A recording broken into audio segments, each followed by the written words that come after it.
ਵੱਡੀ ਦਾਨ ਲੱਗੀ ਹੈ ਨਾ, ਤੁਸੀਂ ਦੇਖਿਓ 12 ਲੱਖ ਰੁਪਏ ਦਾ ਵੱਛਾ ਲੈਣਾ ਤੇ ਪਤਾ ਕੀ ਕਹਿਣਾ ਆ ਕੇ, ਇਹ ਜਿਹੜੀ ਮੰਡੀ ਦੇ ਵਿੱਚ ਸਭ ਤੋਂ ਵੱਡਾ ਵੱਛਾ ਸੀ ਨਾ ਉਹ ਲਿਆਂਦਾ।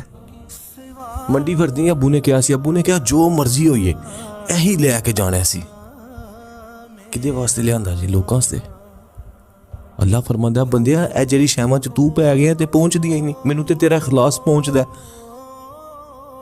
ਹੁਣ ਤੇ ਐਸੇ ਕੰਮ ਸ਼ੁਰੂ ਹੋ ਗਏ ਨੇ, ਐ ਨਹੀਂ ਸਮਝ ਲੱਗਦੀ ਵੀ ਕੋਈ ਬਾਂਦਰ ਦਾ ਤਮਾਸ਼ਾ ਹੋ ਰਿਹਾ ਜਾਂ ਕੁਰਬਾਨੀ ਅੱਲਾ ਦੀ ਰਾਹ 'ਚ ਦੇਣੀ। 8-8 ਕੈਮਰੇ ਅੱਗੇ ਪਿੱਛੇ ਐਡੇ ਵੱਡੇ ਫਿਰਦੇ ਨੇ, ਸਪੈਸ਼ਲ ਕੈਮਰੇ ਮੈਨ ਹੁੰਦੇ ਨੇ ਜਨਾਬ, ਪਤਾ ਲੱਗੇ ਪੂਰੇ ਪਾਕਿਸਤਾਨ ਨੂੰ ਸਭ ਤੋਂ ਅੱਛਾ ਬੱਚਾ ਸਾਡਾ। ਆਏ ਹਾਏ ਹਾਏ।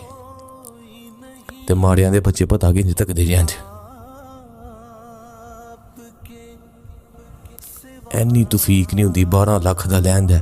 ਕੋਈ 2 ਲੱਖ ਰੁਪਏ ਦੇ ਬੱਕਰੇ ਨਾ ਸਫੇਦ ਪੋਸ਼ ਲੋਕਾਂ ਦੇ ਬੱਚਿਆਂ ਨੂੰ ਵੀ ਦੇ ਦਈਏ ਤਾਂ ਕਿ ਉਹ ਵੀ ਨਾ ਪੂਰੇ ਮੁਹੱਲੇ ਦੇ ਵਿੱਚ ਬੱਚਾ ਖੁਸ਼ ਹੋ ਕੇ ਫਿਰੇ, ਐ ਮੇਰੇ ਅੱਬੂ ਦਾ।